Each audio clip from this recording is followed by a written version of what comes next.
as a coach, if you were to ask some of your former players, let's just say all of them, I know there's a lot of them, to describe you in one word, what do you think they would say?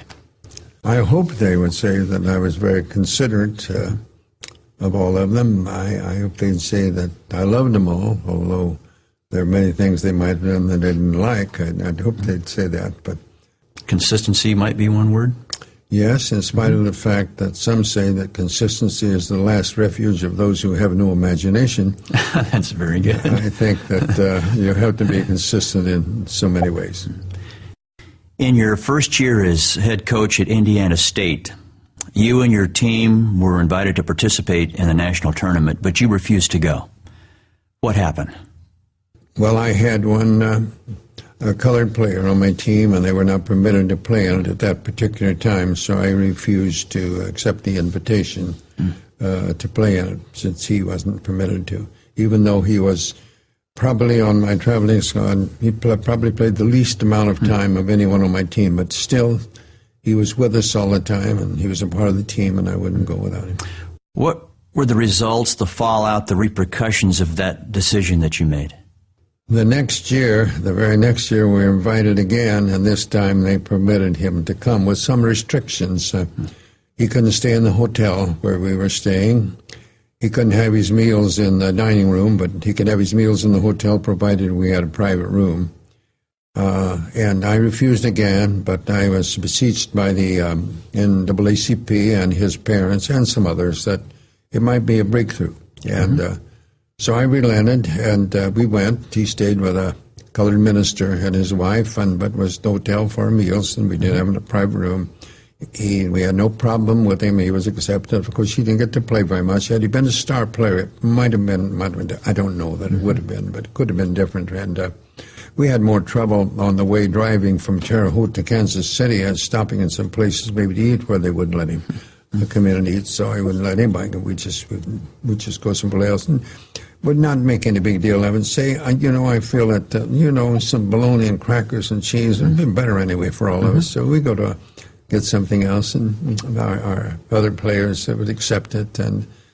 But anyway, I think it did serve as a breakthrough. People were right, and about a few years later, an all-colored team won the championship there. How many years ago was that? That was in 1948. 1948. That's the year I was born. 56 years ago.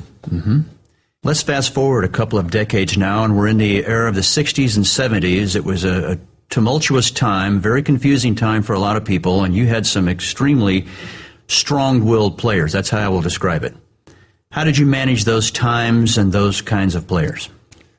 Well, you have to change with the times. There's no question about that, but you can't change your basic philosophy. And for example, one great player, one of the greatest players I ever had, and one of the greatest playing the game, said I didn't have the right to determine whether or not he could wear a beard or a mustache or let his hair go extremely long. And I said, no, I don't have that right. I just have the right to determine who's going to play, and we're going to miss you.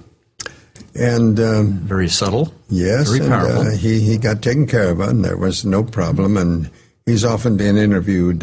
He's been asked, "Do you think Coach would have stood for it?" And he said, "Well, I got taken care of, didn't I?" And so I think I tried to teach my players, for example, I'm not going to try to tell you what religion you should have or what your politics should be. Have something, believe in it, have some reasons to stand up for it, but please stay open-minded. That's all I ask.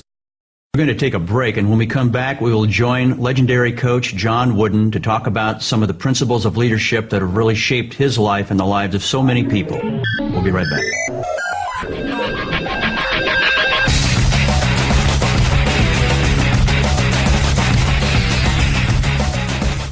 Leadership Track is a leadership development resource for leaders who want to grow their leadership ability and influence. The primary focus of our resource menu is self-leadership.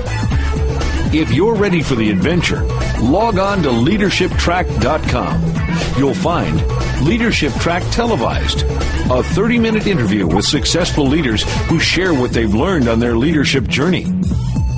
Leadership FAQs, A brief missive that provides insight into a myriad of leadership topics like change, teamwork, and conflict resolution. Leadership Track is also available for on-site training and keynote events. Share the wealth of information with your entire team. Visit leadershiptrack.com today. Empowering leaders to live life on purpose.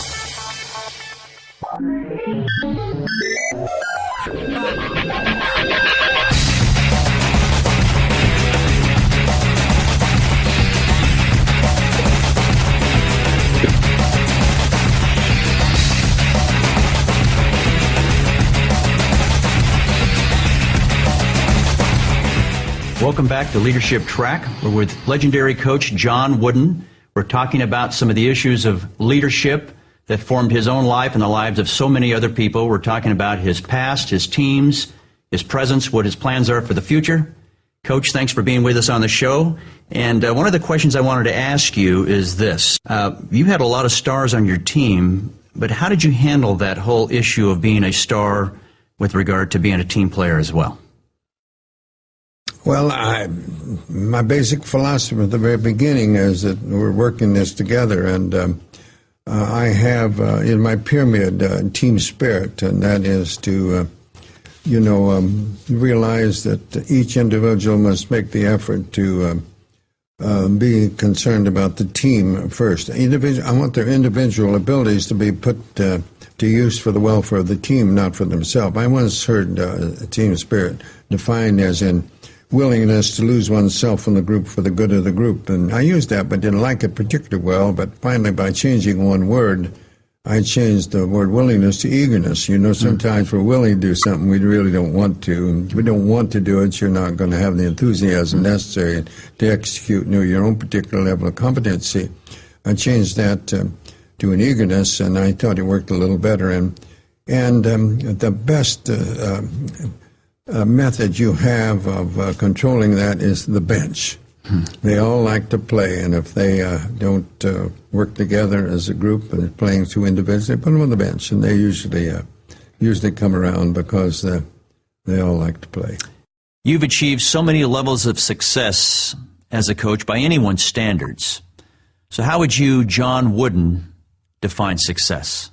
Well, I defined it in 1934 to try to help me become a better teacher.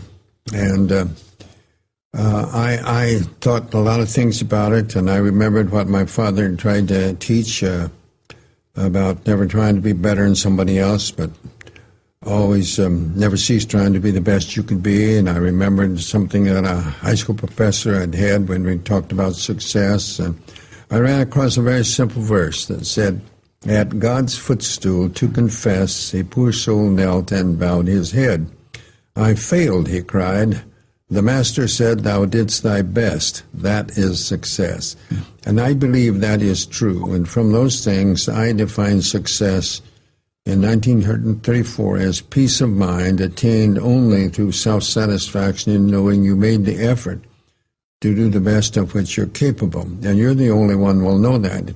How would you comment on the phrase that some people use where you have to give 110%? I would say there's no way you can give 110%, and there's no such thing as an overachiever. No one ever did more than they're capable of doing, and 100% is perfection, so there's no way you can give 100%, 110%. And that's my feeling about it, and occasionally when I hear that, it's sort of jokingly want to tell them, "Oh, now how do you really give 110%, or how can you do something you're not able to do?" So that's my feeling.